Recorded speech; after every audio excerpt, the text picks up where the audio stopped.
Alors, il y a une chose qui me semble importante, c'est que quand on est confronté à la réalité, c'est-à-dire qu'on n'est plus dans la prédiction ou le pronostic d'une crise à venir, on s'aperçoit que les questions morales, c'est-à-dire que la morale manichéenne, d'un côté il y aurait les gentils écologistes, de l'autre côté les méchants pollueurs, ne tient pas. En fait, ce qui est important, c'est une question éthique, c'est rattaché à une science, et cette capacité à avancer, jauger ce qu'on a fait, s'assurer que ça correspond bien à des valeurs scientifiques, et donc on a des éléments de preuve, et on peut continuer dans cette voie. Et c'est peut-être ce changement qu'on a avec cette crise sanitaire, qui n'est que le prémisse de ce qu'on aurait si on laissait faire les choses et qu'on arrivait dans les crises écologiques. Ce n'est pas une question morale, il n'y a pas les gentils, les méchants, on n'est pas dans une cour de récré, nous sommes un monde adulte, responsable, et là les choix que nous devons faire sont des choix éthiques qui doivent être validés par des preuves. C'est un changement qui est perceptible dans cette crise, c'est-à-dire qu'on n'est plus dans la définition d'un idéal, mais dans la construction d'un réel possible.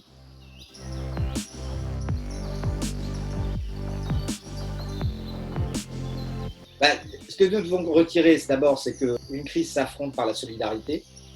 Le chacun pour soi ne fonctionne pas. Et cette crise sanitaire nous le dit clairement. Si chacun faisait comme bon lui semble, l'épidémie se propagerait, on aurait des centaines de milliers de morts. Donc c'est oui, la solidarité est importante. 2, c'est s'en tenir à la réalité scientifique, ne pas inventer des choses comme le fait si bien Donald Trump qui propose de se laver les poumons à l'eau de Javel. Donc nous sommes là totalement en prise avec le réel. Et ce réel, nous l'avions peut-être un peu perdu de vue, parce que, nous sommes beaucoup urbains, donc nous sommes coupés de la nature. 2, nous sommes assaillis de messages publicitaires qui nous vendent des crèmes de beauté contre les rides que s'appliquent des jeunes filles de 16 ans qui n'ont pas de rides, des voitures qui roulent dans des villes où il n'y a aucune autre voiture. Enfin, nous étions dans un monde irréel. Et là, nous sommes confrontés au réel.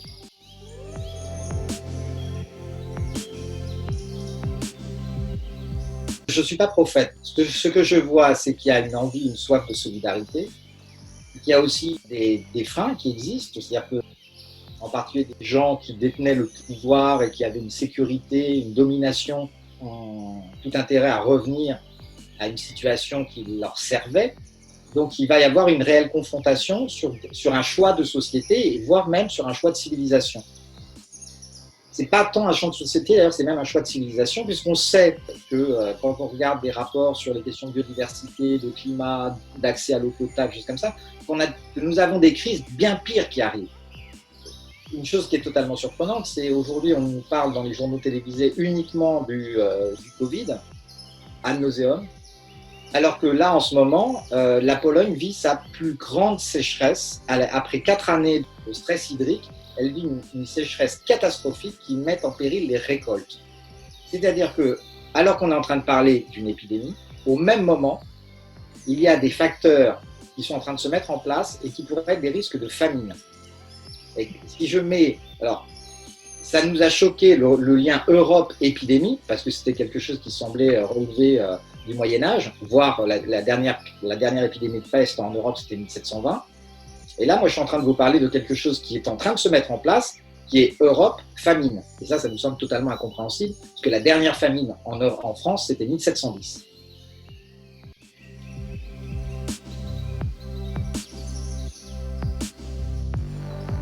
Alors, oui, je vais faire j'ai un mode de vie qui est sur de la décroissance énergétique et matérielle. J'essaie de consommer le moins possible d'énergie, acheter le moins possible de produits, mais je suis dans une croissance de l'immatériel. C'est-à-dire que je ne me lasse pas d'apprendre, d'aller au théâtre. J'ai substitué. Je n'ai rien perdu dans l'histoire. J'ai fait une sorte de deal intérieur en disant ce que tu n'achètes pas qui consomme de la matière première et de l'énergie, tu te l'offres de façon immatérielle. Et ça veut dire avoir des soirées avec des amis, ça veut dire aller au théâtre, ça veut dire aller à l'opéra, ça veut dire lire, ça veut dire... Il y a plein de choses qui doivent croître dans nos sociétés. Le problème, c'est que quand on emploie le mot décroissance, les gens entendent privation. Mais il faut bien préciser que c'est une décroissance matérielle et énergétique. Il y a moins de matières premières, moins d'énergie, mais passer une soirée avec des amis, si on y va à pied et qu'on revient à pied, à part la consommation de l'ampoule électrique dans la pièce où on est en train de discuter, on peut passer une excellente soirée, apprendre plein de choses, échanger. Donc on est en pleine croissance des échanges humains, de la qualité de vie, de l'amitié, de l'empathie. On est pleine explosion de croissance, et pourtant, c'est bien une décroissance matérielle et énergétique.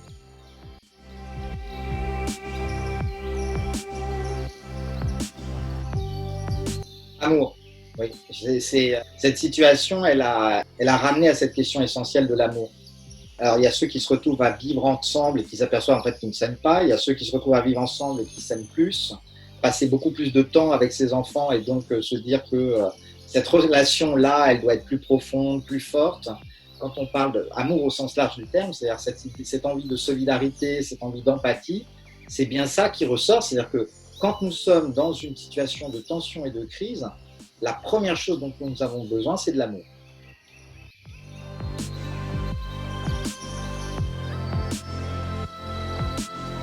Alors, c'est une affiche qui avait été faite pendant la Seconde Guerre mondiale aux États-Unis pour appeler les femmes à venir travailler dans les usines.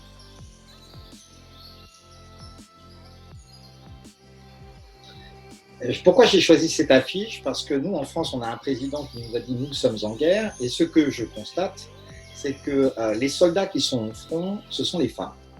80% des aides-soignantes et des infirmières sont des femmes en France.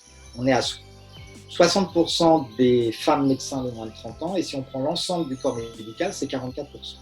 Et ce sont les femmes aussi qui ont assuré la classe à la maison bien souvent, qui ont continué à assurer les tâches ménagères parce que les hommes se sont retrouvés confinés, mais n'avaient toujours pas appris à utiliser une serpillière ou une éponge. Donc en fait, notre société a tenu grâce aux femmes. Donc je pense que la première chose, et là, quand on voit, je ne sais pas quelle est la situation en Suisse, mais en France, quand on parle de reprise de l'école pour relancer l'économie, étant donné que les écoles ne vont pas forcément ouvrir, c'est le plus petit salaire qui va rester à la maison pour garder les enfants, et en règle générale, c'est la femme. Donc c'est encore les femmes qui vont tenir notre société, permettre la relance économique. Et je crois qu'une chose qui est très importante, c'est que à la sortie de cette crise, il faut effectivement poser la question de l'égalité femmes-hommes, parce que nous ne pouvons plus continuer en se disant de toute façon c'est pas grave, quand il y a une crise les femmes assurent et puis sinon après elles redisparaissent. Et c'est pour ça que j'ai pris cette affiche qui montre une femme qui est très volontaire et très forte pour rappeler que si nous avons pu tenir dans cette crise majeure, si nous sommes en guerre, eh bien les soldats sont des soldates et que nous ne pouvons pas continuer à les dénigrer, les minorer. Et je crois que c'est aussi un des éléments fondamentaux d'une société écologique. C'est-à-dire que nous ne pouvons pas continuer dans une société où il y a 51% de la population mondiale qui est minorée, oppressée, tout en disant oui, nous voulons avoir une vie plus saine. Donc c'est pour ça que j'ai choisi cette affiche. Un, pour la situation, parce que je trouve qu'elle résume très bien la situation actuelle de notre société qui tient grâce aux femmes, essentiellement. Et le fait que maintenant, il va falloir réellement, non pas tergiverser sur une augmentation de 3% des salaires, comme ça, de dire non, maintenant, nous ne pouvons plus continuer dans une société où il y a cette inégalité criante.